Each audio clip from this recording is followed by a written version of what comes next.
ভাই মুরগুমা থেকে ফিরছিলাম, অনেক জোর বৃষ্টি এলো, কোথাও থামাবার জায়গা নেই। হ্যাঁ, লুকাবো কোথায়, লুকাবো সেই ভাবছি।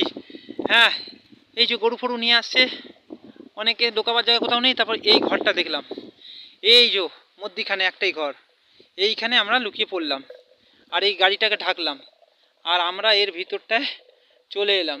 সবাই পালাচ্ছে, বৃষ্টি হচ্ছে তো একদম মধ্যিখানে। এই যে দেখো ভাই, এই ঘরটায় এই বসার জায়গা, এই ঘর। এই যে আমার ছেলে বসে আছে, খাটিয়া পেতে নিলাম, আমি একটু বসবো, রেস্ট নেব। এই একটু মাটির চুলো, এখানে দু একজন থাকে রাত্রিরে, মাটির উনুন রান্না বান্না করে ওরা। ঠিক আছে বাবু, সরো আমি বসি একটু।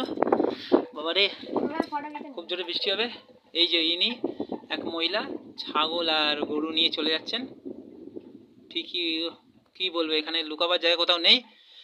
গাড়িটা বাঁচলো, আমরাও বাঁচলাম। ওই যে দূরে পাহাড় যেটা দেখা যাচ্ছে, ওই পাহাড়ে ওইখানে মুরগুমা।